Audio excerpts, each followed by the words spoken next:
We are live. Let's get ready to podcast. Fire it up.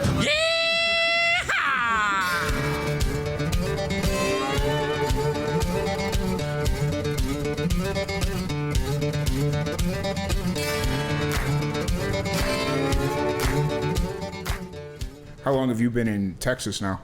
So I played music in Texas, man. I started playing music in Austin when I was about 10 years old. So my father was a songwriter in Austin, pretty famous songwriter.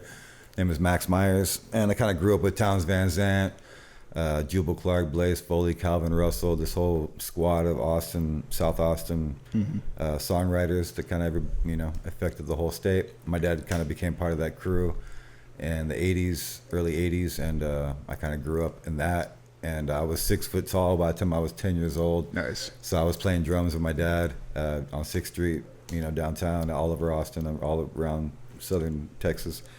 And just started early, man. I was tall and had a little beard and just started rocking drums for all those guys. But all along the way, also becoming a singer-songwriter in my own right, and watching all those guys work and picking up on everything they were doing and trying to keep that South Austin tradition going, which is not what most people think is South Austin music these days. Most people think Austin is country music, or it's really more blues, rock, folk scene that I grew up in Austin. People weren't really wearing cowboy hats in Austin in the 80s or the 90s.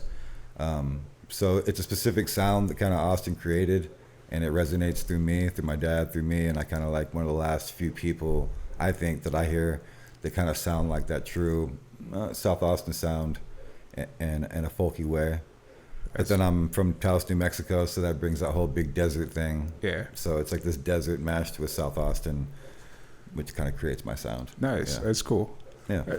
I was just going to do a whole intro thing, but we're just going to jump into it because intro it out. No, we got Trick Myers joining us, and you are the first person we've had on the podcast that has naturally come up more than once in conversations. Oh, yeah? I had a buddy of mine, Casey Beck.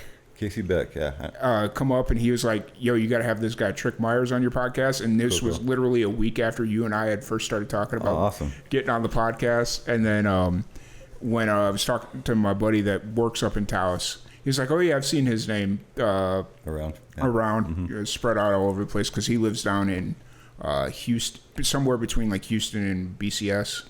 And you had my buddy CW on here, didn't you? Yeah. Oh, yeah. CWA on. Shout out CW. Yeah, he's one of my favorite guys in this world, and also musicians in New Mexico, for sure. Oh, yeah. CW's... I'm sure there's a sticker on my case somewhere. That dude, when I left New Mexico, like the month leading up to leaving New Mexico, we were doing, at that time, we were doing like acoustic sessions. Yeah. And I'd reached out to him and was like, hey, man, I'm getting ready to leave town, but I want to get like a whole bunch of New Mexico artists that I may never see again. At that time, it was I may never see y'all again. Yeah, totally. And he's like, yeah, come on down. We went down to Cruces and did our whole thing. And actually, we just reconnected about 3 weeks ago. And he's actually going to come out and play our 10-year anniversary show. Oh, cool. So, awesome. Here? No, it'll be out in Roswell. You're going to be in Roswell? Yeah. Cool. So. When's that going to be? December 7th. December 7th. Oh, I'll be missing you, but... Yeah, it'll be... we got a whole nice little clan of... Actually, I might be going through there. I think I'm playing El Paso on December 7th. So I actually might be in the neighborhood, brother. Sweet. Yeah. Let's talk about that, because we'll talk about it after the podcast and all that stuff. But we're currently building that line up, and got some Texas artists, got some New Mexico artists. Cool. I was trying to get some Nashville people in, just because we spent a lot of time in Nashville too, but that flight is expensive. Yeah, so. You got to catch those guys when they're headed this way already, kind of when they're in the area. Yeah. So a little easier, Yeah. So you said you moved to the Austin area when you were 10, or was that before? I actually moved to San Antonio from Taos when I was a kid, and I kind of grew up in San Antonio in the 80s a lot. I had a lot of family in Austin too, so we were just kind of back and forth, Austin, San Antonio. Late 80s, I was in Austin, and like elementary school and whatnot. Moved back to New Mexico, and then once I was kind of like, a dude, I kind of was coming back to stay with my dad and stuff, and started playing drums for my dad at like 14 years old. Gotcha. Kind of professionally in Austin, and that's kind of where it took off for me. Dropped out of Austin High School. I kind of got kicked out for a T-shirt that I was wearing, and just kind of hit the scene in Austin with my dad, and then it just grew from there, on and on and on. So you were running around Austin before it was cool to run around Austin? Yeah. When it was cool, yeah. Or when it was a different kind of cool. When it was cool, not trendy. When it wasn't trendy, yeah, exactly. When we were a small town and kind of a slept-on city, Austin didn't really get a lot of love from like record producers or any kind of big industry stuff. So we were a bunch of like really influential musicians in Austin. So when people would come to Austin, they would kind of pick up on what we were doing and take it wherever they were going. And Austin kind of became known for a place like that. So a lot of us are very kind of cutting edge and influential because we have a pocket here that's likes to be original, doesn't really like to copy anybody else. So Austin's always been known for an original music spot, which kind of sets me apart from a lot of people in Texas, because people expect red dirt country or expect something in Texas a lot of times. And I don't really do that. I don't twang my voice out. I don't try to do something I'm not, or act like something I'm not, or sing like my heroes. I try to really I've spent my whole life finding my own voice and kind of a unique guitar playing style, and all songs from my, real journeys through life, I guess Lionel Richie said it, musicians are either creative or created. Yeah. So luckily I got to be a creative musician, and I didn't have to create myself into something. I got to just be and actually grow up in that life and maneuver through all kinds of different music to find my voice and my way and that original style that's can be hard for some people when you play places, because you show up on a Saturday night at a honky tonk and they want to hear something specific or a certain type of music, and I do what I do. So it can be hit or miss. Sometimes people were like, what is this? And sometimes I got the whole place like locked in, and they love it because it's original and it's something they can feel. And that's kind of what I honed. Trick Myers is a rebrand also. Yeah. So you wouldn't know me as Trick Myers before 7 years ago. So it's a kind of a newer rebrand of my name. So I have a history of music that goes way further than that. But as Trick Myers, it's a newer brand. There's only one album out of that. But creating this Trick Myers thing, I wanted to be 100% original, genuine with my music, and like really give something people could feel like in their chest. And like that's what it was kind of like real important to me to create this. I wouldn't say my final step in music and life, but a type of music that where I can grow old with this music, and I don't have to be specifically a certain age or a certain style. I can do what I want to do, and so far it's been good, man. I'm booked out until next March. Nice. So and we're in July right now. So I was looking. Actually, I got caught up on your schedule. I was looking at. I thought it was your July schedule, but it was your August schedule, and I'm sitting there. I'm like. There was like a show on the 30. Basically, it looked like you were traveling from like South Austin up here to go back down to South Austin for the same show. I'm sitting there. I'm like, I could if I want. Right. Yeah. I could if I want to be psycho about it, but right. But then I was like, nope, that's August. Let's go back to July. No, going back to the rebrand, because I always find that really interesting when musicians do that and just kind of find it.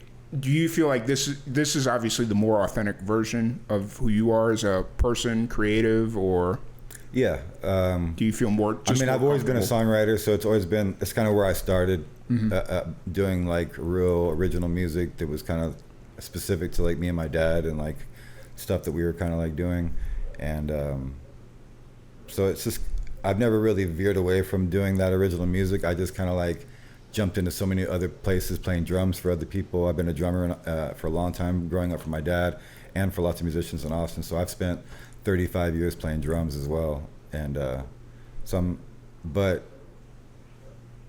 which has put me in many different projects and many different situations, and then in lots of different genres. I mean, I've been in hip hop groups, metal groups, reggae groups. I've been in so many different situations but it all derived from just like songwriting originally, and that's where it all started from. And then it's all kind of just come back full force to that again, that spot of like, this is what I do, this is what it feels like, and it's real. Nice. And that's why I enjoy doing that. I've been in groups where you're trying to create something or put on a little more of a show or something. I just got kind of tired of that, and I just wanted to be me. And even my name, Trick Myers, my middle name's Patrick, so Trick Myers is actually half my name. If you put my hand over half my name, okay, it sticks out like that, Trick Myers. So I didn't notice that until about 5-6 years ago. I had my hand on like an envelope and it said Trick Myers, and I was like, oh, it's been sitting there this whole time, you know. Nice. So I kind of rebranded back from that. My real name's Devin, you know. So people might know me from my past as being in different groups, different bands, different names. So it's funny when I'm in Austin now, people think I'm like new on the scene. They're like, Trick Myers, new on the scene. And I'm like, man, I've been here for 30 years, you know, doing it a long time, you know. And like, I'm not going to lie, when I first came across your page, I didn't realize you were as seasoned as you were, but as I started talking to people and how some people brought your name up, it's like, oh no, this guy's been around for a minute. We'll put it that way. So I consider myself next generation legend, right? Like all the guys that came before me in New Mexico, if you name off all the New Mexico or South Austin musicians, they're all at a certain age, right? And then I'm kind of like, I'm the next step in that like seniority or veteran status of like being seasoned, putting in your miles, and then now being that name that people know when they come to your state, you know. And being from New Mexico kind of makes it easier to find me in a way too, because if you look up New Mexico musicians, I'll be easier to find. If you type in South Austin musicians, there's a long list. For sure. So that kind of helps me a little bit of representing New Mexico on the road a lot. There's enough people representing Texas, I think, out there already. So me representing New Mexico kind of just gives me a little bit of a easier way to find me. Oh yeah, for sure. And I mean, Texas has got an established scene. Going kind of back to what you said, or we were talking about a little bit earlier, where now it's trendy to be from Austin or Texas. Whereas like, I feel like New Mexico right now is kind of getting a little bit slept on because they've got a really killer scene. Just like you just got to be willing to go from Taos down to Cruces and drive that.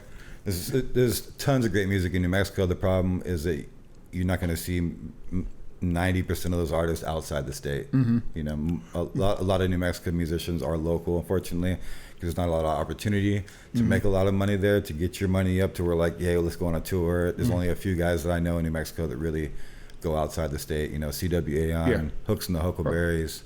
There's a few guys that actually go out of the state and are hungry and play and take it seriously. A lot of other guys are hungry, they want to do it, but it's just you get stuck in your routine and your residencies and things like that. And then before you know it, years have gone by. Like there's a guy in Santa Fe, Alex Marial, great musician, amazing.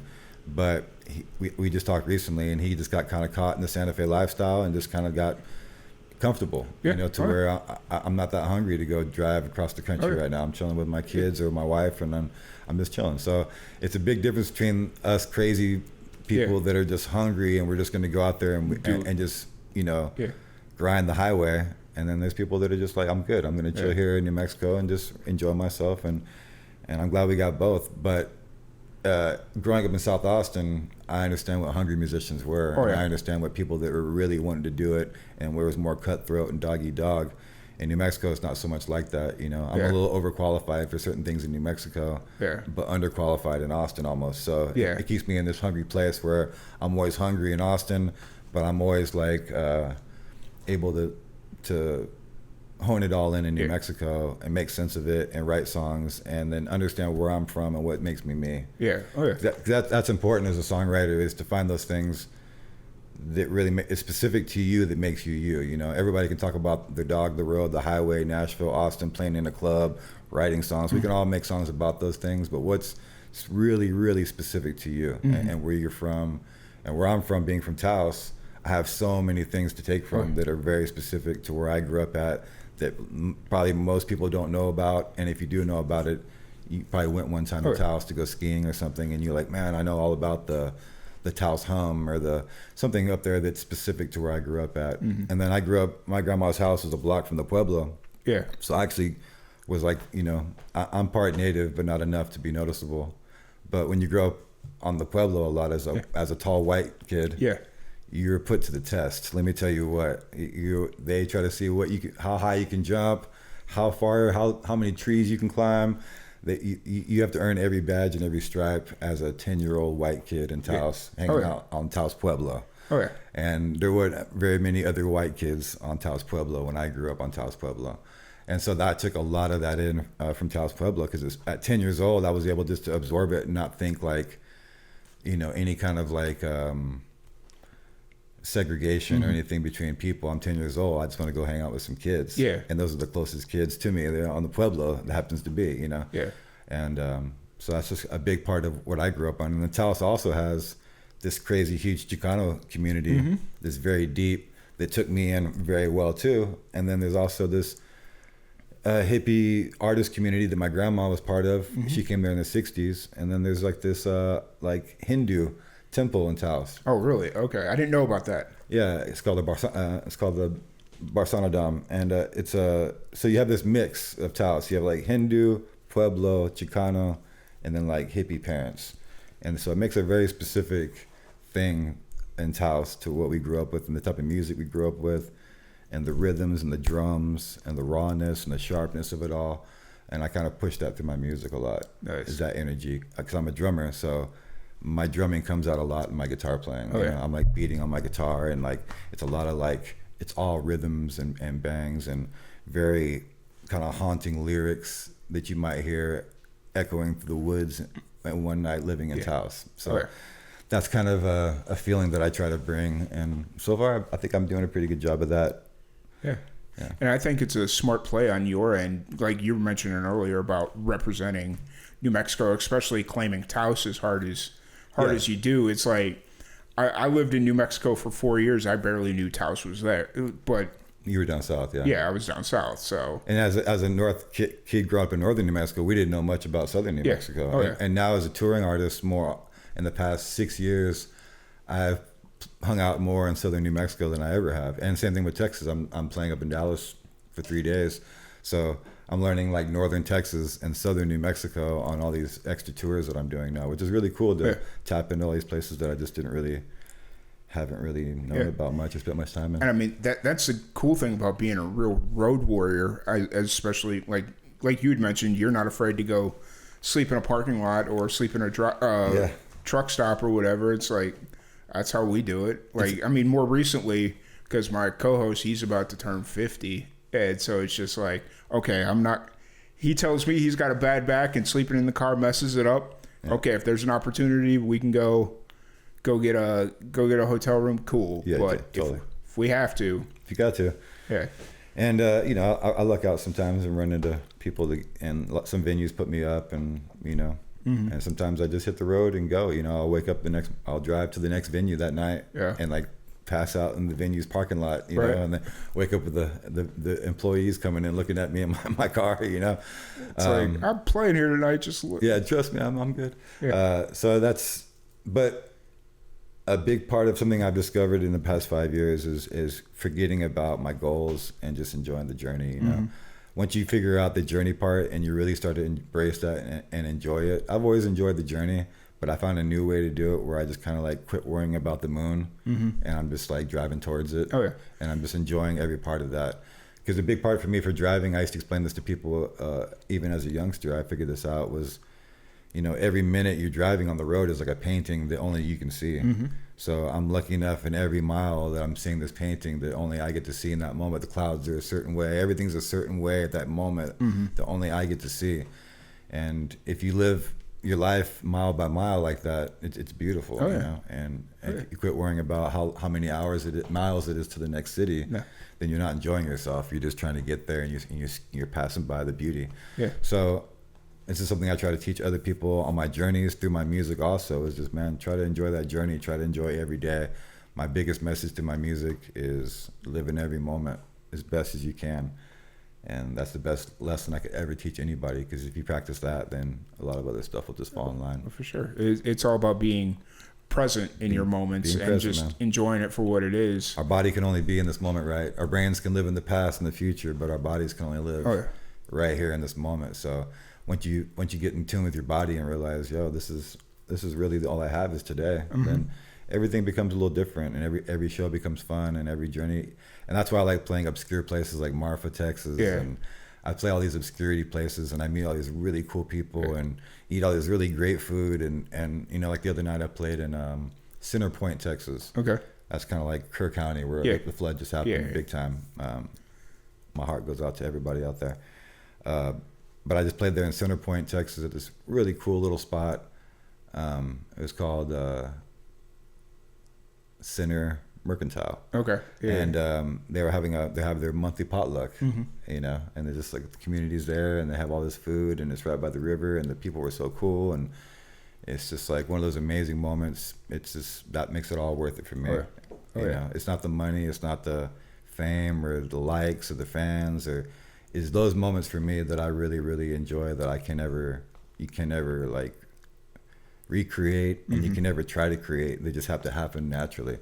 I say I function off a natural GPS as much as I can, and that takes me to the right places a lot of times throughout my life, you know. So playing these venues like this is really cool. Like I'm playing 3 venues in the next 3 days. Who knows? Venues I've never played before in front of people I've never known. So I'll give you a call on Sunday and tell you how they went. But you know, it's hit or miss. But sometimes you end up in these amazing places with amazing people and having the most amazing time. I was playing out in outside of Elgin, Texas, in this little winery, Sun Vineyards out there, and everybody that runs this place is from New Mexico, pretty much. And they just have like green chili burgers, and they love my music because they understood it. Like if you've been to New Mexico and you hear my music, you're gonna love it, because I have so much stuff about New Mexico in there. But everybody was so nice, and you just run into cool people. They gave me like 5 pounds of green chili to take home, and you know, bottles of wine, and it was just so. It's just so much family, and it feels so good when you do those kind of shows. You go home that night feeling so good about yourself, and you sleep well. That's why I don't do covers, because when you do covers, you don't go to sleep right. Everybody was singing to, you know, Strawberry Wine or something, Wagon Wheel. Yeah. And they loved it. The whole place was singing their asses off. But you get home and you go, I didn't write that song. Right. And yeah, everybody loved it, but I didn't write it. So you're going to go home feeling 50% satisfied with what you did that night. Sure. But I get to go, and you know, when you write your own music and people really, really love it, it's the biggest drug that you could ever be on. You know, there's no better drug. That's why people end up on drugs, because they're chasing that high of playing music. You get it done with playing music, you're like, oh, I better go drink or smoke crack or something, because you don't know how to create that feeling again that you just had from those people. And it during the pandemic, that was a big push of mine, was trying to help musicians that were struggling with that, because at that time we were losing a lot of musicians that we had worked with due to accidental ODs or suicide, you know, just kind of that sort of nature, because they weren't getting that high that they were so used to out playing shows. And it becomes very depressing. And as a musician, it's a constant flip-flop, because you have great shows and you're just like riding a high, and you're like, oh, I did so great this weekend, I killed it, everybody loved it, I made $1,000 in tips every night. You know, you're feeling great. And then the next week you play like 3 shows in a row where nobody's paying attention. You made $5 in tips, and you just and then your energy just goes way down, and then you spend all week at home between shows questioning your life. Right? You're just at home, and you know, usually I'm working in the studio, or I'm working on music and stuff. Because when you do 4 shows a week like me, you have 3 days off. So when your 3 days off is, I'm booking shows, I'm playing, I'm in the studio. I have 3 huskies. And I have 2, you know, 18-year-old boys. So sure, they keep you busy. Not a lot of time to do much in those 3 days, because you're trying to rest and stuff too. So it's a constant grind, man. And there's not enough hours in the day to book shows. That's one thing I always press to people, and I actually been taking more seriously myself, is the booking part, and treating that more like a job. And it did pay off for me, as far as treating that more like a job, not waiting for shows to run out to book more. And it's one of those things where we work with a lot of musicians that are always asking, hey, how do you book show? Like, I need help booking shows. And it's like, you just got to dedicate your time to it. It's not hard. You don't need, like, if you're trying to get into like Red Rocks or that's hard. You know, Green Hall, like, you probably need a booking agent or something. You do. But for like local venues, you don't need a booking agent. I've heard too many stories about musicians that have hired on a PR agent that just ended up getting them the same shows that they always got themselves. Exactly. And it's like, all you got to do is just hit the pavement. There's this thing called Google. Just, oh, hey, I want to go to Marfa, Texas. What's in Marfa? Or I want to go to Lubbock. Or I want to go to... That's all I do, man. So, have you played in Bastrop at all? Yeah, I just played out there. I played a place called, no, that's in Wimberley. I'm blanking on the place, but I have played in Bastrop, and I grew up out there a lot in Bastrop too. That's kind of like I was probably like 14, and me and my dad would go out there, and we'd play at these at his friend's house, and we had like trailer in the country, and we go out there all weekend and just like eat acid, and mushrooms, and like just play music for 3 days straight. Nice. You know, out in Bastrop, and like shoot guns, and just like, you know, it was pretty fun and wild. Early '90s, you know. So I definitely spent a lot of time out there as a kid, but I haven't been playing out there as much. But there is a little bit more of a scene out there, and there's more little spots popping up out in the area. We go out there. We do a live podcast thing out in at a place called Gracie's. Oh yeah, Gracie's. Yeah. Yeah. They always take really good care. We don't charge them to bring us down or anything, but they give us free food, and it's like that's worth the trip alone, just because their food is so dang good. I understand that. Yeah, there's certain places I play like that where I'm like, they don't pay much, but they got some of the best food and some of the coolest people. Yeah. And that's what'll keep me. That's what'll make or break me as far as getting paid for a show. Some places will be like, oh, we only pay you this amount of much, and I'll give it a try. Yeah. But what'll bring me back is like, that place was so cool. The people were so cool. I had such a great time. I don't mind driving 3 hours to go play there again for less than I usually make, because for a hot dog and a handshake or whatever. Because I really like these people, and I appreciate it. That's kind of how Truth or Consequences New Mexico was for me. There's a brewery in TRC that I play at called Truth or Consequences Brewery. Shout out. And I play there at least twice a year, but it's one of my lowest paying shows. Not to be hateful or anything, but it's one of my favorite shows because I really love hanging out in TRC, first of all, and then second of all, I've developed a pretty cool fan base down there that comes out to see me when I'm there. So when I play at TRC Brewery, we kind of pack the place, you know. Everybody comes out, and I get so much love there from all kinds of people that invite me over to stay at their house and cook me dinners, and I hang out at the coffee shop next door in the morning with all the older folks, and go to the poetry reading, and then you go to the dispensary, and then you just chill, and it's just such a good vibe. And I mean, I literally would love to buy a little spot in TRC just to have a place to hang out. Yeah.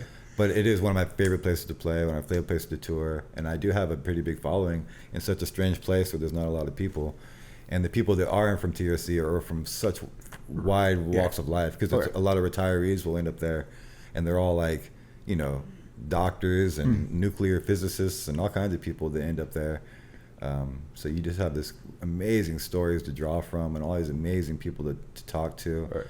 And I really love hanging out there. I wish I had more time when I'm there to just hang out there more, but I'm always kind of just in and out. Yeah. But that's how it is whenever I go out to New Mexico. It's like, I'm there for a reason. I go there, do the reason, and it's like, okay, I can either go eat and go to bed, or go hang out and then not sleep and then have to drive 8 hours back here. Exactly. 7 hours, whatever it is. That's the hard one. And for me, it's even harder because in Albuquerque is where most of my friends are at. Yeah. Most of my Taos friends have all migrated to Albuquerque because we all work in the movies, and we all run businesses and own dispensaries and venues and stuff in Albuquerque.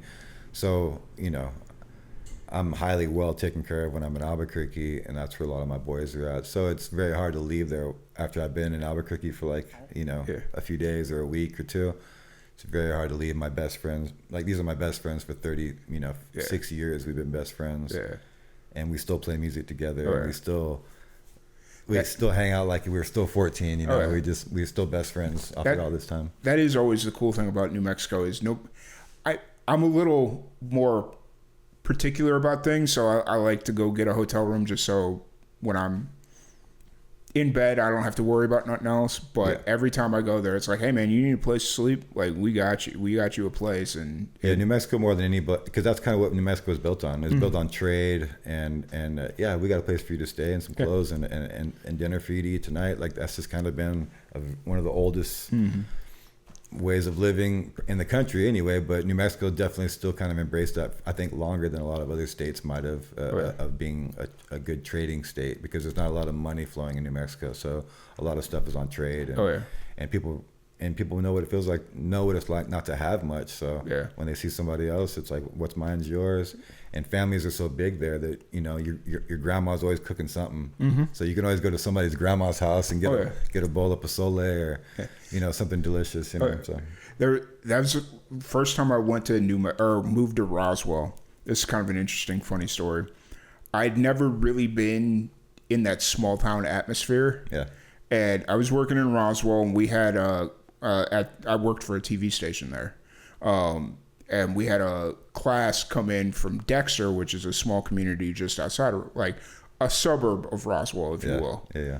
And these kids were like maybe 4th, 5th grade or whatever it was, and they came in. They're like, "Man, I've never been to the big city before." And I'm looking around Roswell, and I'm like, "This ain't the big city. What are you?" Yeah, but you know, it was. You got to remember that New Mexico, like when you're in places like Taos, you're kind of the furthest point away from any major city that you could almost be in the United States. Yeah, almost. You know, like you're almost at a point where every major city is like 4 hours away at the most. Yeah, at the least. I mean, so.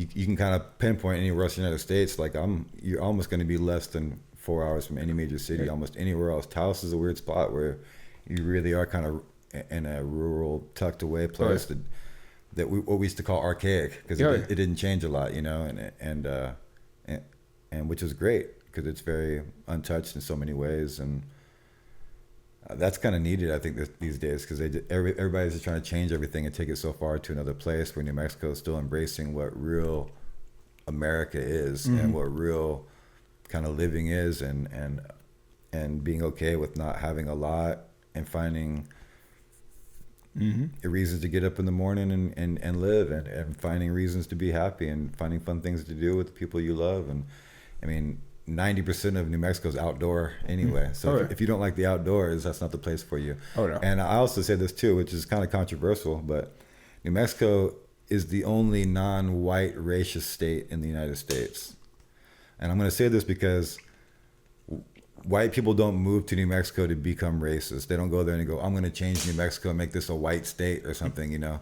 Like you move to New Mexico to be part of the culture, to be part of it. You don't go there to change it. And everybody kind of does, every other state misconstrues that and kind of changes tradition in all these great states. They probably have really cool traditions.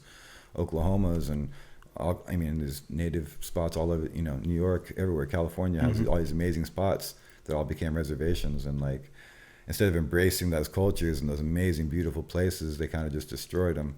And New Mexico, they didn't really do that, and especially in Taos because it's a stronghold against the mountains, so you weren't able to really change anything there. You couldn't attack from behind, you know. So we could defend ourselves against the mountain there.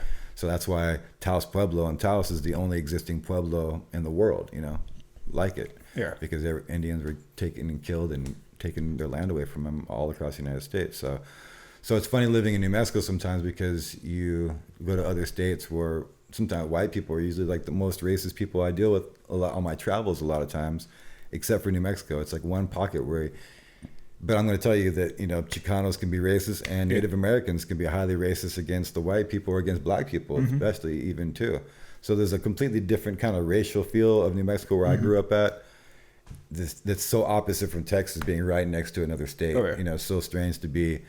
It's even the way we say hello to each other from New Mexico to Texas. You know, Texas, they say howdy and how you doing. And there's a handshake out there right away. What do you get in New Mexico? You get a head nod. Who's your mom? Who are you? What are you doing, bro? They check you from up and down, and they're gonna check you out first. And then once they get to know you, then you're in.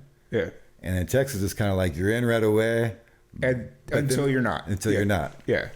So in New Mexico, they ain't gonna play that. They're gonna make sure you're in first before they allow you to take you in. And it's just, and it's weird being in such two places that are right next to each other to be so completely different in racial tension or in just the way you say hello. You know, it's so different right there, right next to each other. So it's very strange for me to be back and forth at all times and really just seeing that in both places consistently.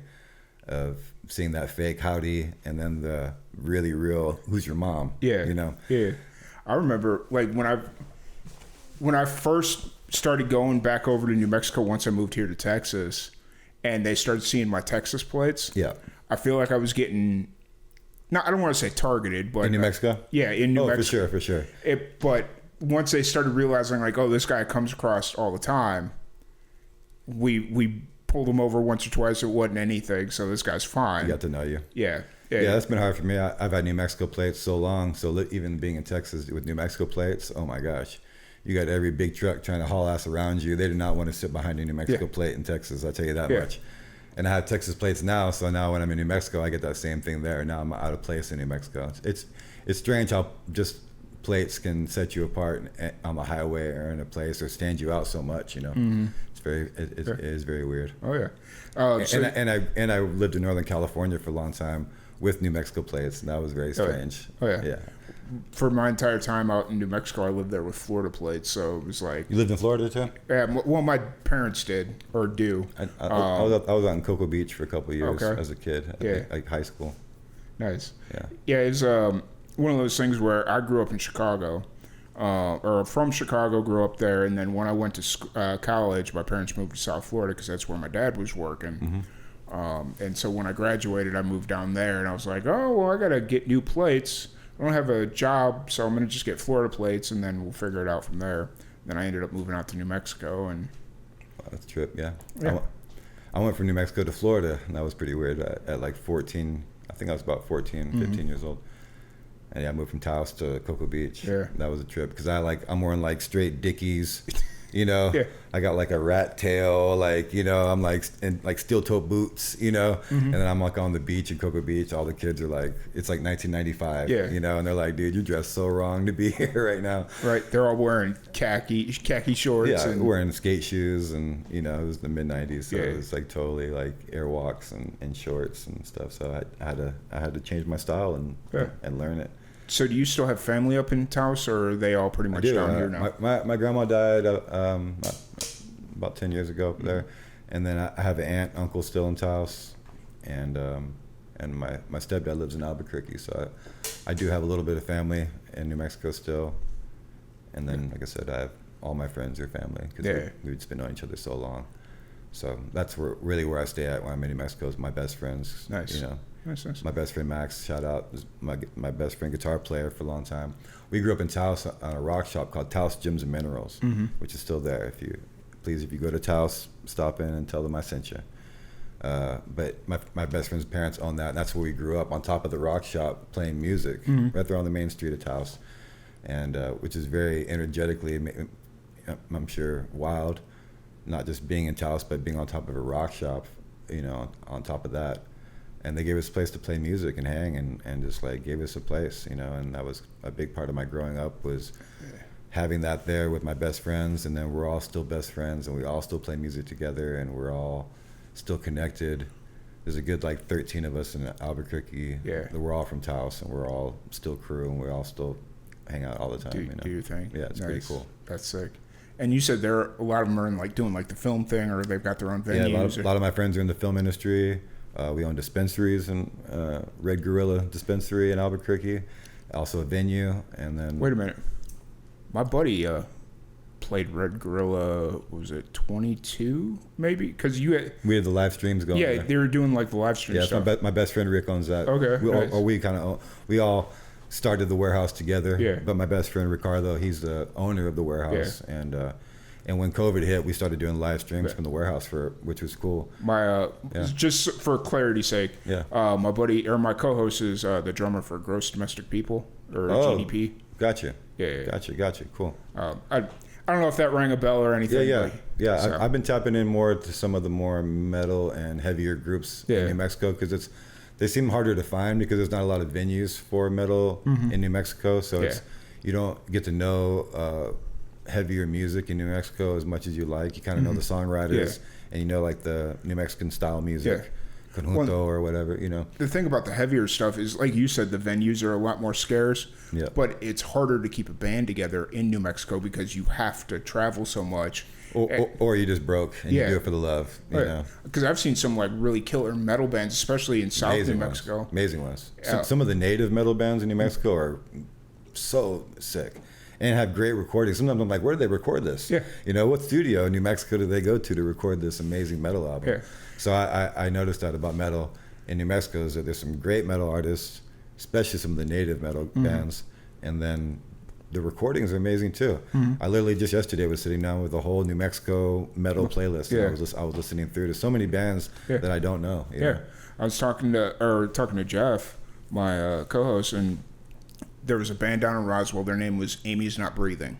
I think I heard of them, yeah. Yeah, and they put out an album, or maybe it was just an EP. I don't remember off the top of my head. But then they ended up going through several lineup changes, and I don't think they're technically playing together anymore. But they were so tight, so good. They were opening for Atreyu anytime they came through, like Albuquerque or whatever. And it's like, yo, these guys could do something, but because it's five dudes at different points in their lives, like one dude was probably like mid to late 30s. The youngest kid was like 17. Yeah, that's pretty normal in New Mexico. Yeah. And it's like, there's no way you're going to ever get on the same wavelength because you got a kid that isn't even graduated high school yet. That's exactly. And then you got some guys that are just older that don't really want to tour or travel or do anything like that. So, because you're slim pickings for art, you know, if you want a full band, either you got to use that guy that's everybody's using, or you got to find somebody that's, you know, not very hungry, or they just kind of do it. They're just for doing fun, it. You know. Yeah. So where are you kind of at with your music? I know you'd mentioned you released an album, was it back in 22, right? Yeah, 2022, yeah. Yeah. Yeah. I recorded that down in Austin. Actually, the guy that recorded that is the engineer who records like all Clutch's albums, like Lamb of God, King Crimson. Nice. So he's actually a pretty well-known engineer, and I met him and I recorded that album out in Dripping Springs at his shop called Machine Shop. Yeah. I ended up mixing the whole album myself. But yeah, I have like my next few albums figured out, and I have all these songs that I've been playing on these tours and these roads for some years now. And instead of jumping into my next album, I kind of just was like, you know, I'm just gonna I do this weird game where I write songs. Like I'll write a song yesterday and I'll put it in my notebook, and then I'll play it all weekend or all month or whatever until that song says you're not working, and then it'll go out and something else will replace it that I write that next week. So I'm constantly putting new songs in my notebook every week, and then trying those new songs out that weekend and seeing if they work or not, how I feel about them, how the crowd feels about them. So I'm kind of like doing this weird algorithm of my own songs where I'm just feeding myself new songs and getting rid of the old. So over like a 3-year period, I've really almost gotten rid of most songs that I was playing 3 years ago. Nice. And now this is all these newer songs that have taken place of those songs. So this new album I'm recording right now at home is called Medicine Music. And that's what people started coining my music as on my tours. A lot of people come up to me after my shows and call my music medicine music. Nice. And they just kind of, all my like every town I would go to, I would hear the same thing from another person. So I go, there's something there, you know? So I said, I'm gonna call this next album Medicine Music. And I have the cover made and everything, and all the artwork done for it. And I have 30 songs picked out that I'm recording right now at home. And I'll end up picking out the best, like 10 or 12 or 13 songs out of those 30.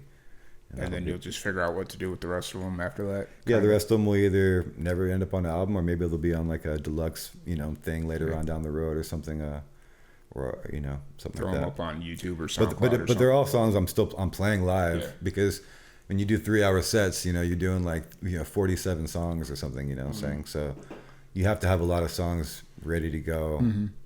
Without, you know, that's always the hard part for young musicians when they're just getting started. Like you go to a venue and they're like, you got to play a 3-hour set. And it's like, I've only been writing music for a year. I don't even know if I have an hour's worth of music right now. It's like exactly. And I have like, I keep about 80 songs in my notebook ready for every show. So I can kind of like feel out the show, read the room, kind of feel out what they want, what they don't want to hear. Try some things out. There's a little more of a country crowd. I'm gonna play a little more of my country stuff. Oh, these guys aren't really listening at all, so I'm just gonna do what I want. Or everybody's so locked in right now, I need to really be smart about my next song choice to keep everybody locked in. So you never know, and I try to have lots of different styles of songs to feed that animal, you know. When you find yourself or in front of a crowd that isn't really paying attention, they're just there to eat their meal or whatever, do you kind of take it as a personal challenge to see if you can get them locked in? Oh yeah, I do. Well, I always find one table that's not paying attention. Like people, like I find that table and I'm just like, those are the people right there. They haven't looked once, they haven't clapped once, they're like refusing. They're almost like going out of their way to like not look at you. And I'm like, that's the table I have to win over. And if I can get that table to, at least on one song, and I can win that table over on one song, I feel good about that, you know. So sometimes I try harder to like push that, and sometimes I get to a point where I'm like, you know, I'm not too worried about it today. I'm just, the people came to be, they didn't come to pay to see me. They're just here at the brewery to hear music and have some beers and just chill. And I provided the atmosphere, and sometimes it's perfect. And that also sometimes makes my job easier because I don't have to I'm not relying on every single note to impress everybody. I'm just kind of a vibe now. Yeah. And so that's all right sometimes. It's just when that becomes your entire career, that's where... When that becomes your entire career, that's definitely not someplace that I want to be. And luckily, it's a pretty good balance of shows where I know I'm going to be background music today. Mm-hmm. Maybe I'll win them over, maybe I won't, but I'm not too worried about it. And then there's shows where I'm like, okay, I'm on tonight. Yeah. I know everybody's going to be really paying attention. This place is set up like that, mm-hmm. and I really bring my A game tonight. Right. But that's also nice because some of those shows are shorter, hour show to 2 hour shows, so you can really pick and choose your best material, mm-hmm. and not have to just rely on longevity of your set to get through a 3 hour set. Oh, yeah. Because you can't just give it all, in your first hour. And then I used all my good songs. I'm worn out, and my fingers hurt now, and I got 2 hours left of the set, and nobody's really paying attention, and I just kind of wore myself out, and it was kind of unnecessary. And sometimes it just pumps me up. I'm just like, you know what? I'm just gonna give it. I'm gonna close my eyes, and I'm just gonna give it all I got. And maybe when I open my eyes, people are gonna go, man. Because some shows, nobody claps, nobody says anything. Yeah. And then as everybody's leaving, they all tip you, and you end up with $300 in your tip bucket. Right. And they're like, you're amazing on their way out, but nobody clapped the whole show. Nobody said anything. And you're thinking, oh my God, I can't wait to get out of here. Yeah. And then as everybody's leaving, they're like, you were so amazing. So, oh my God, they're shaking your hand, hugging you, giving you $100 tips in their bucket. And you're like, oh, okay. I guess I did do a good job today, and I did amazing. Right. So you can never tell. There's even certain places I played where I know where did I play the other day? It was the same place I played the time before, and I just know they weren't going to clap. What town was it in? Is it down near Austin? Mm-hmm. Yeah, I just played there the other night. I just know because last time I played there, they did. I just know this place didn't clap last time. Yeah. I have a feeling it's going to be the same way this time. And sure enough, not a single person was clapping. Oh yeah, it was in Burnet, Texas. Okay. At Bill's Burgers. Bill's Burgers. And they have amazing, legendary burger. Cool spot outside, big trees, right next to the creek. It's a really cool spot. But I played there last time, and I probably got 2 people to clap the whole time. But I walked out with $250 in tips, So it was very strange for me. So I played there again to see if it was the same thing. And this time, once again, I had 1 table clapping. Nobody else clapped, but they all tipped on the way out. And sometimes you just know it's going to be that way when you get there. And over time, I try to replace those venues with better venues and places like that, because I'm a listening room guy. Yeah, I like playing listening rooms and places where people are listening. Mm-hmm. I'm not really I veer away from the honky tonks. I veer away from the loud bars. That's kind of the vibe that we're starting to hit with the live podcast showcase thing that we do. Is we're listening rooms or anything that you can do like on a Sunday afternoon, like Sunday lunchtime, right after church. We're not in your face. We're not too much. It's singer-songwriters like yourself. They just come out, play 5-6 songs, and it's chill. And you opened up my eyes a little bit. Like maybe we need to reapproach. Like you'd mentioned playing 3 hour song or 3 hour sets. You don't want to burn yourself out too quickly. And I think that's kind of like the beauty of what we're doing. Is it's like, you're only playing 5-6 songs, so play your best 5-6 songs you got. Yeah, for sure. And give it everything you got. I wish in the camera here that I could be on an amazing festival tour. Right. Because those guys get to do 45-minute sets, and I'm like, oh my gosh, that would be so amazing just to go from town to town and play a 45-minute set. I don't even know what that's like. So I hope that in the next couple of years that a festival or a certain situation might pick me up. And I mean, even if I'm the smallest name on the festival, as one of the openers in the day, hey, I'm on the festival tour, and I'm on it. I get to do 45-minute sets and do my piece. But that also means I get to hang out with everybody else in that festival. And, and that's where I'm going to shine, is being personable with people and really getting those one-on-ones with people. Because from a distance, you're not going to know nothing about me. I played a show in Fredericksburg the other night, and there's a guy there. He's like, is that a New Mexico, necklace? Are you from there? You just like it, And I was like, I'm actually from Taos, and then we just dug in and before we know it, we were just hugging and clapping hands, and he couldn't believe all the things I was saying and all these awesome things about New Mexico. And he understood and then me from South Austin and New Mexico, he understood both those places and really, really understands northern New Mexico and really loves it and knows all the musicians up there. So when I started playing, the rest of the place was just kind of half-assed paying attention. That guy was losing his mind because he understood it. He knew we had just had a talk before I played, and he understood he understood it all. Everybody else in the venue doesn't understand that, so it's tricky to like. You have to kind of let people know who you are. Mm-hmm. I heard this in a Tyler the Creator interview the other day. He said that, you know, nobody knew he was a producer until he actually put it on the front of his album, like writer, producer, rapper. Yeah. So now your conversations change now, because you don't just have rappers come up to you trying to talk to you about rap. You have producers come up to you now. You have talking about business people come up to you now talking about business, because they realize now you are our producer also and all these other things. But if you don't tell people what you do, they're not going to know. Yeah. So I really have to be verbal about, I'm from New Mexico. Yeah. I'm from South Austin. This is what I am. This is what I grew up with. This is what I do. Because if I don't, nobody's gonna really understand it. Yeah. Unless they'd actually been there and they have their own idea of New Mexico or whatever, you know. That makes a whole lot of sense, actually, because so when I was out in New Mexico, I was in the film scene as well, and it was always taboo to put yourself multiple times in the credits anytime you were working on a film project. Yeah, totally. And it was like, you can some of my friends use fake names for the other sections. And it was just like, but listen to you talk now, it's like, well, if I can do all these things, your name should be up there for all those things. Otherwise nobody's going to know, and they're not going to come ask you. Yeah, you're not going to wait. Like, I'm going to wait here for everybody to ask me what I do. Like, no, that's not how it works. You really have to like assert yourself. If you really want people to know what you do, you have to tell them, and you have to show them what you do.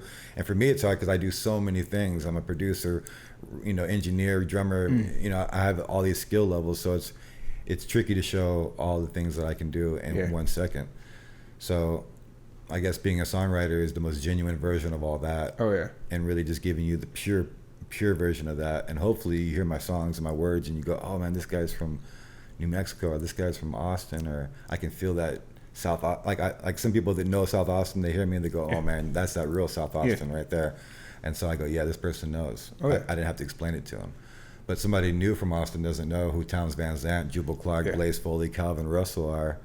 And so how are they going to understand your music without you really having to kind of like, not sell it to them, but just at least be a little more assertive sometimes in a show, where it's a fine line between being aggressive and letting people know who you are and what you do. Because I do outlaw folk music, so I'm not up there to kiss your feet. You know, I'm up there to give you something real and take you on a journey, an adventure you've never been before.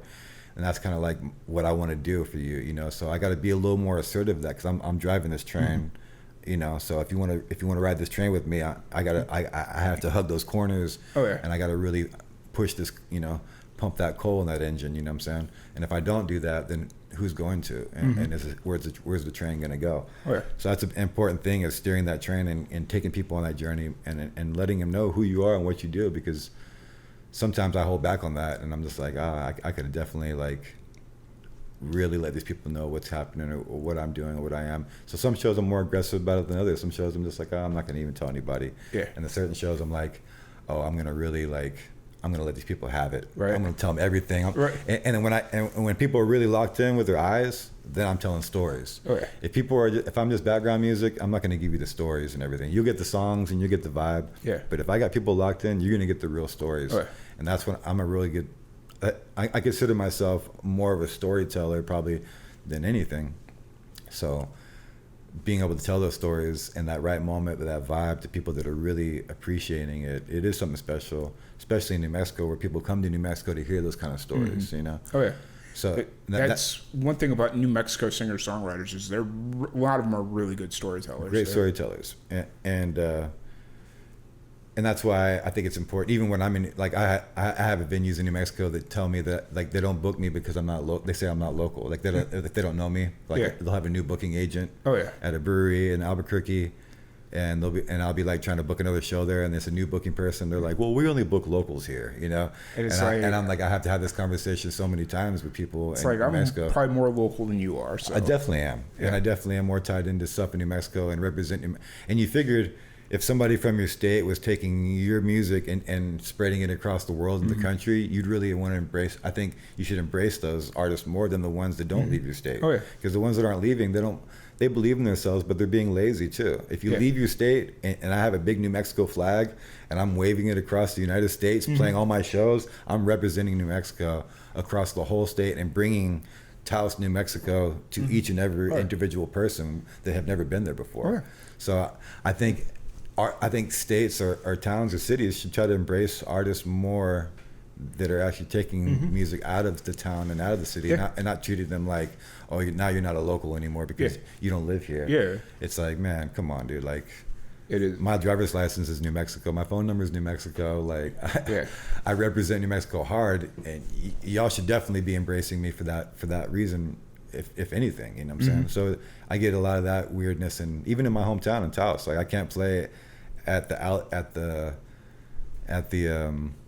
Taos Inn, which is right in the middle of Taos. The Taos Inn on the main road. They will not book me there. I grew up there my whole life. My grandma's house is 100 feet from there, man. Yeah. Like, that is my neighborhood, you know? I grew up there since I was 1 year old in that place, but they will not book me. And they tell me because I'm not a local. That's funny. And so I got in a big argument with the booking guy there who, you know, and then I look at everybody they booked there, and not one person that they book at the Taos Inn is actually born in Taos. Yeah. They're all moved there, and it's fine. They lived there a long time, or not even a long time, or a short period of time, or whatever. But it's just really funny for me to deal with that sometimes. And even in Austin too. Like when I'm in Austin, you get kind of treated sometimes like, because I've rebranded myself, so they don't. I'm not an old Austin name anymore. You know. Yeah. So they don't go, oh man, this guy's been here for 30 years. Now Trick Myers has been in Austin for 5 years, 5 or 6 years. So what prompted like the rebrand? Was there a single reason, or was it just like a gradual thing over time? Yeah, I was in Albuquerque, and I have a band there called Dog Brain, where I play drums. I'm the lead singer and drummer with my best friends, and then I started doing more and more acoustic shows, and I was hanging out with this guy named Cactus Slim, you know, and he's an older guy, Christopher Lloyd. He's big white beard. I said, hey man, when you're done with your big white beard, can I have it? And I want to use your name, Cactus Slim. Yeah. And he goes, you can have it. And I was like, cool. So for a while there, I was going to be Cactus Slim. And then I was, you know, I envisioned 2 marquees, one with Devin, my real name, and one with Trick on it, right? And one day I was just like, who am I going to go see? You're going to go see Devin, or you're going to go see Trick? Right. I'm going to go see Trick. Right. I'm sorry to say. So I that was a big part of the rebrand, is that, you know, do you want to see Cactus Slim, or do you want to see Devin? You know what I'm saying? So, and without having to make a fake name, Trick Myers popped out of my real name. And I was like, dang, that's my real name there. And it's legit. It's not something I just totally had to make up. So you were going by Devin originally? Devin Myers, yeah. Right. And then I had, you know, in other genres, I've had other names too. But as a songwriter, I kind of always been gone by Devin Myers, my real name. What was the, I don't want to say your favorite genre to kind of dive into, but like as far, looking at some of your other projects, what was the more interesting like genre that you never thought like growing up you'd get into? Well, low key and secretly, I don't talk about this very much, but I will today. I was a rapper for, not only a rapper, I've been a musician, songwriter, drummer my whole life. Yeah. But there was a point to where I didn't have my band anymore for a while. My band broke up. I had a band called Blood Diamonds in Austin. We were kind of like a reggae, rock, hip hop, cool band. You know, I played guitar in that and sang. And we broke up, and I was just in my studio at home. And so I just started like creating these songs at home, and I was creating it, you know, with artificial beats, drums, and laying down bass lines and some piano, and kind of creating music myself on my own. But because it was electronic creativeness, it came out in a hip hop way, kind of. Even though I wasn't really rapping on it, I was kind of singing over like these. Oh, so you're doing like a Citizen Cope type deal? Yeah, in a way, you know, but being very experimental. Like like some beats were very like electronic sounding, and some beats were very, you know, just like a guitar and a clap, or you know, something very simple to something weird. I was just being very experimental with what I like to do. I love doing that, and so I was just trying to find all these different voices and different styles, and just seeing what I could create. But it started to come out kind of in a hip hop manner, and so I was doing open mic night. I was hosting open mic night at a venue in South Austin, a place called Ruta Maya. I used to work there for years, and at the end of the night, the sound guy would let me get on stage after the place closed, and I would get up on stage and try out this stuff that I was doing. You know? He would turn the lights on, the whole sound system, you know. We'd be in there just getting down to like 4 a.m, you know, and he would let me just like try the stuff out, you know. And I was like beatboxing, I was doing like with a lot of effects and all these crazy stuff. So I was being very experimental with all this wild stuff I was doing. And somehow it turned into like me getting booked on hip hop shows, which was not what I was trying to do, but it just kind of happened, you know. And then all of a sudden I'm opening up for big artists like, you know, people from Wu-Tang and Bone Thugs and Harmony and Devin the Dude from Houston and all these bigger artists that I'm starting to meet and hang out with. Yeah. And then also like getting them on songs, because at this time I'm also growing major weed in Northern California. So I was making lots of money growing weed in Northern California, which is a whole nother part whole nother part of the story. Well, you're connecting with every different friend group that I've had, because a guy I work with right now, back before he started doing like marketing and stuff like that, he used to do music video for all the rappers out of Houston. Yeah. Like Lil Flip and all them guys. Yeah. And then a band that we used to do a lot of work with, after they kind of broke up, they all went up into NorCal and started working on a pot farm and all that stuff. So it's just like listening to you, it's like, oh man, you're connecting like all these dots. And I am. In Hawaii too, I can go there too.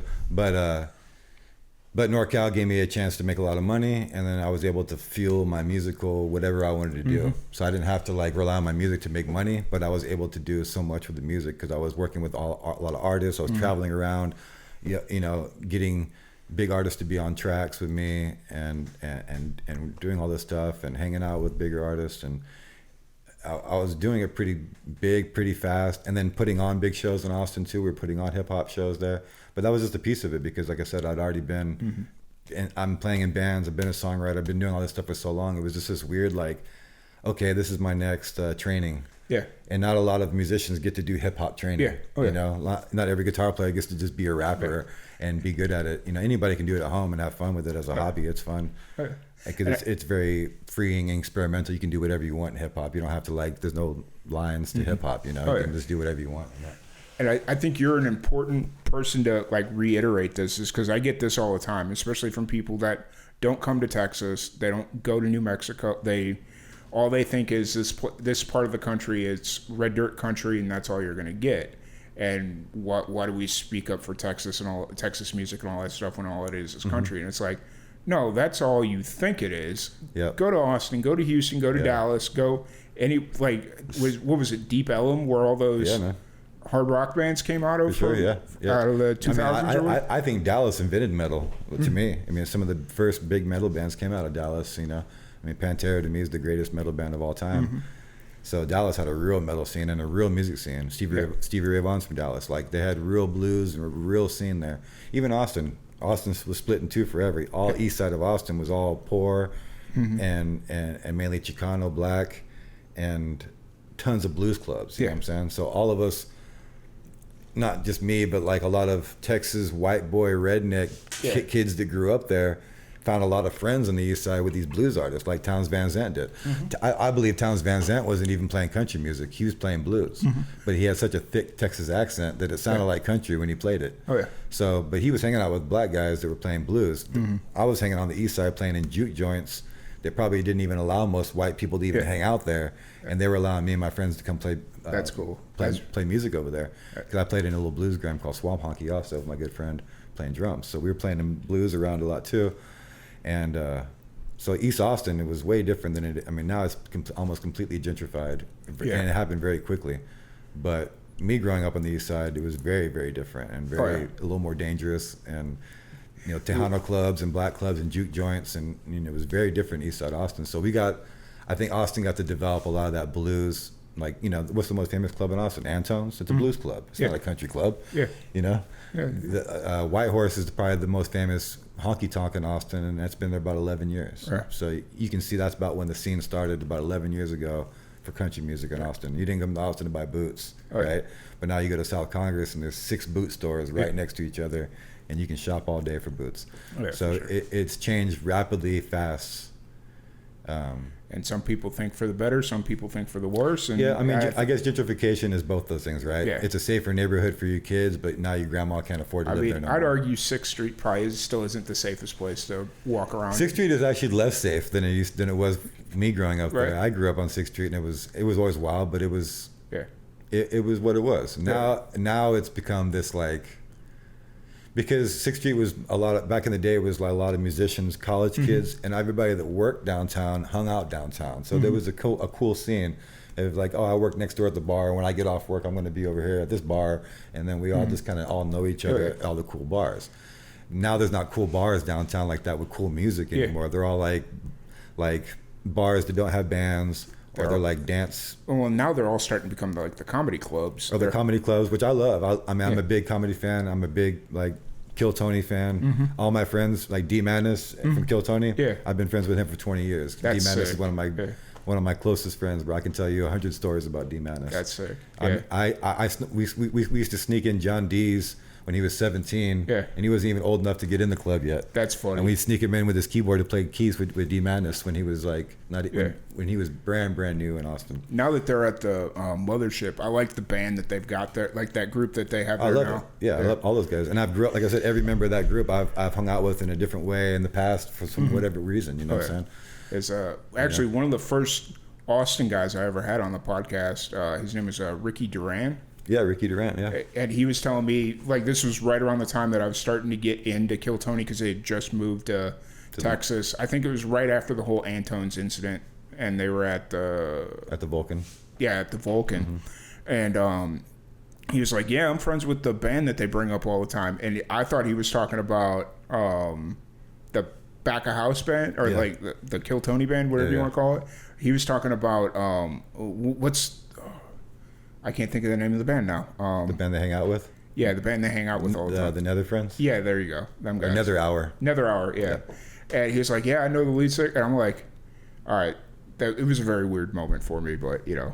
So it's a trip now because so many people are downtown that have no idea what Austin is or what it has become, and all these comedians are moving here they didn't even do their research. They just came because there's comedy and like I have to go there now. So you have all these people in Austin that don't really know what Austin is, and most of them don't even live in Austin. Let's be honest, but and they just don't really know. Even Tony Hinchcliffe doesn't really know the real Austin. You know, he talks like one day somebody was like, "Do you know about Eeyore's?" He's like, "What's Eeyore's birthday?" It's like, dude, you really don't know anything about Austin. They know the downtown Austin. They know hanging out at bars, and they know that part of Austin. But they don't know the real like South Austin, what we grew up with.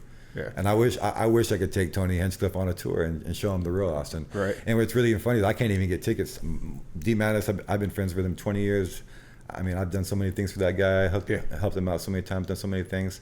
He can't even get me tickets to get into Kill Tony, man. Crazy. Yeah, I can't even I know the whole band and can't get tickets for Kill Tony, man. It's that popular and that sold out and that's such of a tight ship. And it's only 5 minutes from my house. Right. You know, it's one of those things where my buddy comes in from Roswell. He's like, "Hey, we're going to Austin. Can we at least drive past the Mothership?" And I'm like, "Yeah, I guess we can, but you're not gonna see And before it was the Mothership, it was Alamo Draft House. It was a movie theater. But before it was that, it was the Ritz. And I grew up at the Ritz as a kid. It was there all through the 80s and 90s. And it was kind of like a downtown pool hall.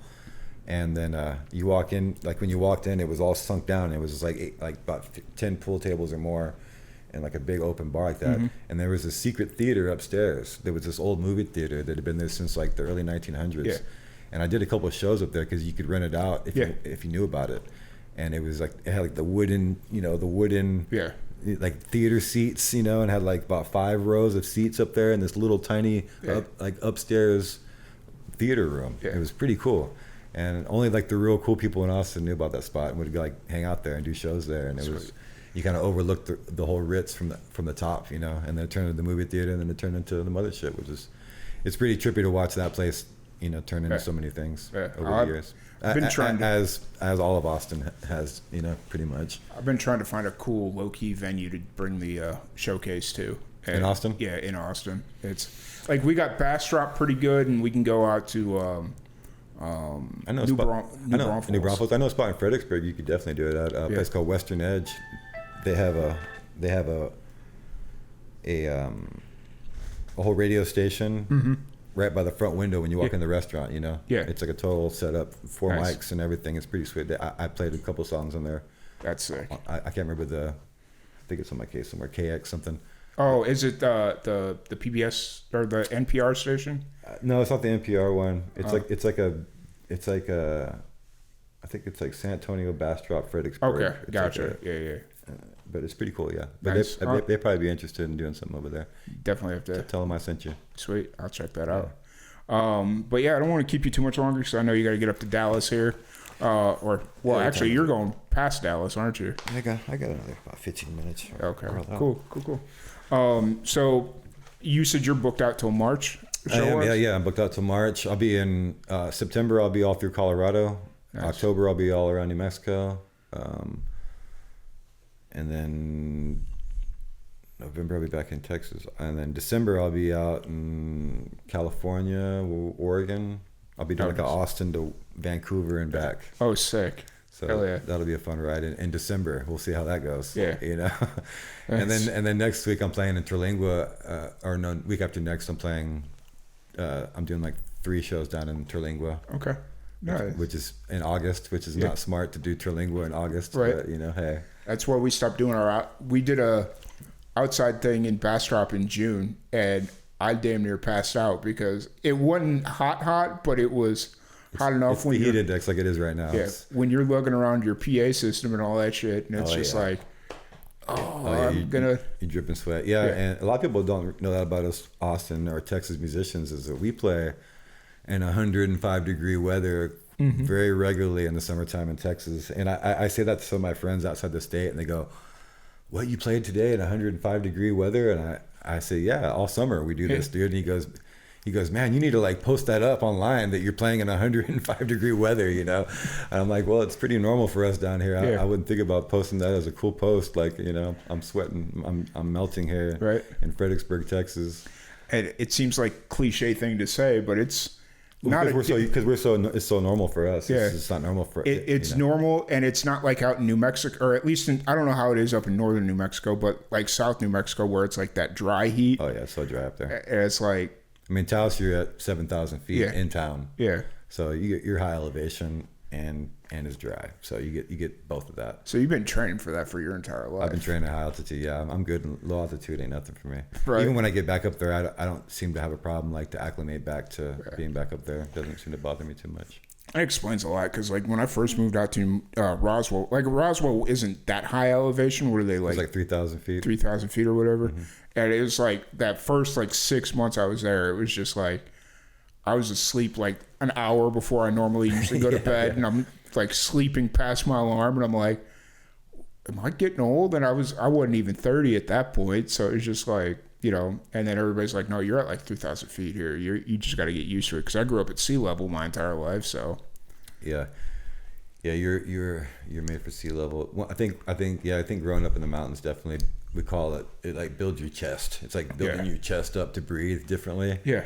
And so you're like acclimated to be good in almost anywhere else you go. It's pretty That's sick. Yeah. I love that so much. Yeah, Taos is and then on the top of the mountain is almost 14,000. So Taos is the highest point of New Mexico, and up on the top of the mountain is like the only almost 14,000. Like Colorado has the 14s, there's like whatever 20 mountains that are all 14,000 or above. So New Mexico has like one that's in Taos, and that's like it's like 13,000 something at the top. Yeah. And I worked in the ski valley as a kid too up there. Nice. Making snow, riding, running lifts and all that stuff. So that's a whole nother part of like growing up there is not only just the crazy New Mexico stuff, but do you go out to Arizona a lot too, or no, not really?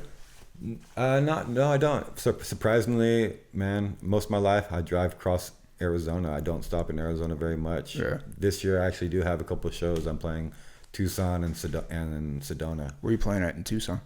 I can't remember the name of the place right now. Yeah, but Tucson's cool. I like. Yeah, my grandparents lived in Phoenix, or my grandparents lived in Tucson when I was a kid and a young teenager for a while. So I used to visit there a little bit. Yeah. First time I ever saw orange trees everywhere, and I lost my mind. I'm like picking up oranges off the ground, like in my shirt, like they're everywhere, oranges, Yeah.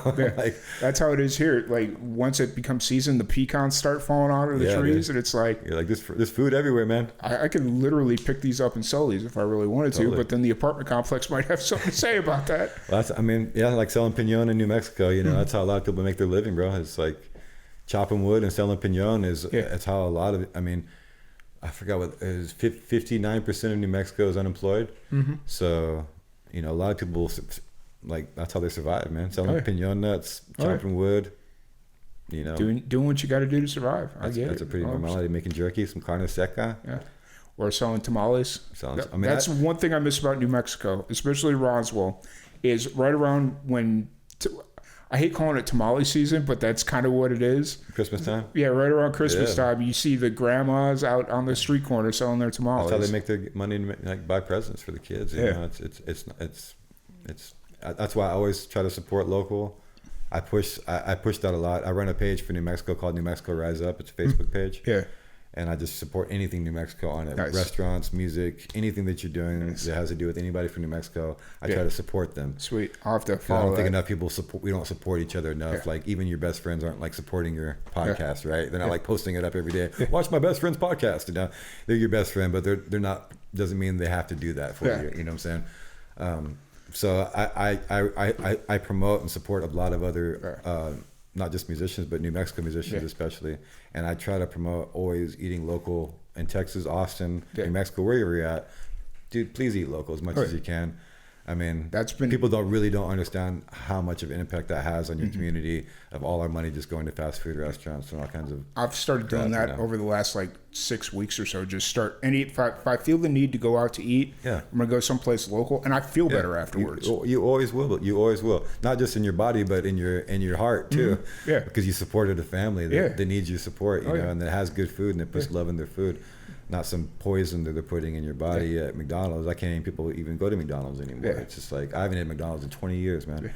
And I wish I could say that, but that's not the case. It's hard, man. I mean, I catch myself going, maybe I should eat some nuggets today because the commercial. I mean, they feed it to you. Right. There's something about the color of the place that makes you want to pull in there.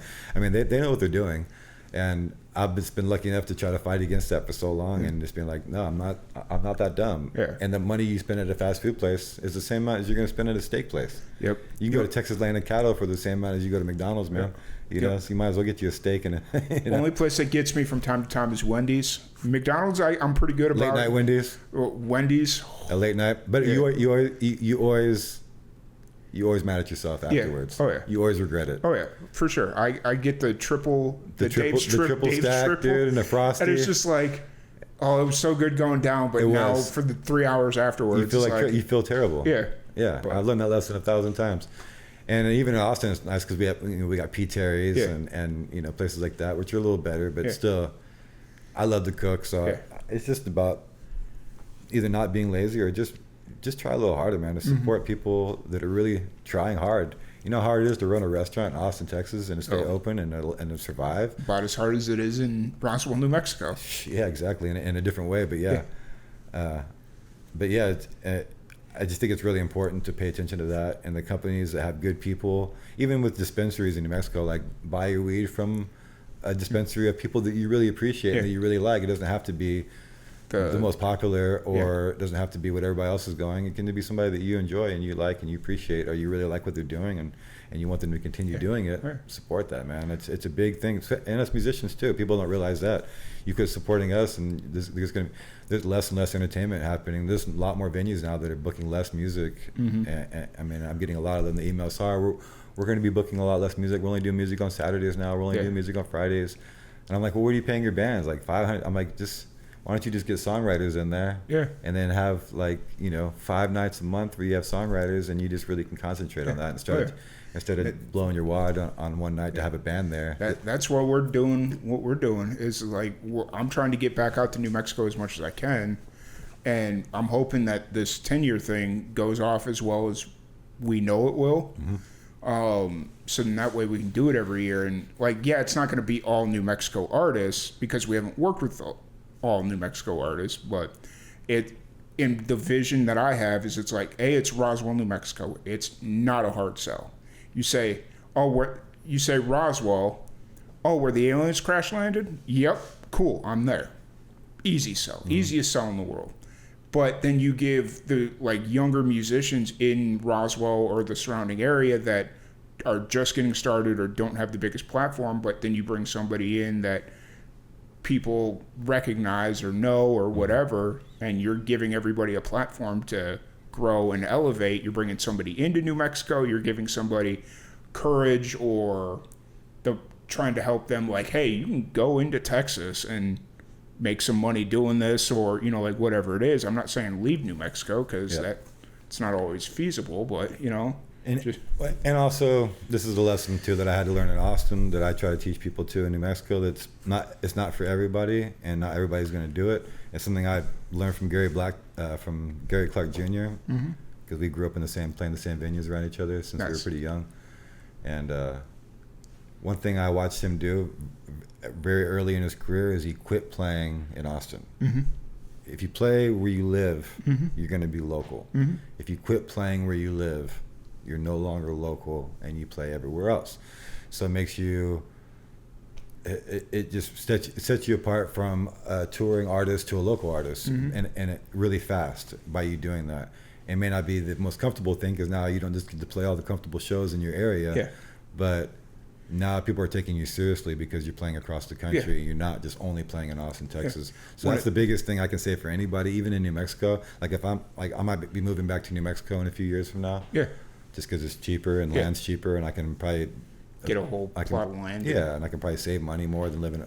Austin's kind of like a membership. Austin's kind of like a membership fee. You know, everything's expensive. And it's just going to be that way. But I tell anybody, and if you want to take your career seriously, even New Mexico or in Austin or wherever you live, you have to play outside your state. Just quit playing where you live. I know it's hard to do, and it's not comfortable for everybody, but if you believe in your music and you really think you have something, you have to quit playing where you live. If you think you're okay and you just want a career being local and playing music and just being happy part-time as a hobby, a weekend warrior, then that's fine. Please be local. Stick to your towns and keep those venues busy. But if you really want to take it to the next level, you have to be uncomfortable. You have to take it outside the city. You have to quit playing where you live. And then you come home to Austin once a year and you play, and then everybody's going to come see you. Because it's scarcity. When Gary Clark Jr. comes back to Austin, he can play the Moody Theater or somewhere big. And just everybody's going to come see him now. You know what I'm saying? He's going to kill it. So that's one of the smartest things that you could ever do as far as believing in your career, almost in any way, but especially in music or comedy, is that you have to definitely, which are similar. I always say songwriters and comedians are very similar. Very similar, because we're by ourselves. You're on a new stage every night in front of people you don't know. You have to read the room, and you have to really tell them, like, every night's going to be different. You know what I'm saying? Every crowd's going to be different. You never know what you're going to be dealing with. Absolutely. So that's a big part of it. And like I said, that's a big thing that's nobody really taught me growing up that I can teach other people, is that if you believe in yourself, man, get out of your town, get out of your state, and even if you don't make it, man, you're going to have a hell of a journey. Nice. Hell yeah, man. Well, I appreciate your time. For people to check out your music, social media, find out where you're playing at next, where's the best place to find you? Trick Myers, anywhere you look. Trick like trick or treat. Anywhere you type in that, you'll find me. Spotify, Facebook, Instagram, anything like that. And then I usually post my tours up every month where I'm going to be at. I'll be in Dallas all weekend this weekend, and like I said, next month I'll be in Colorado, October 2025, New Mexico, and then I'll be out in California this winter. So come out and see me, come hang out, come listen to some New Mexico music that you don't have to go to New Mexico to hear, and some of that real South Austin in your chest. Sweet. Hell yeah, brother. Thank you. You got it, bro. Thanks for having me, man. Yeah, absolutely. Thank you, everybody, for tuning in, and we will catch y'all later.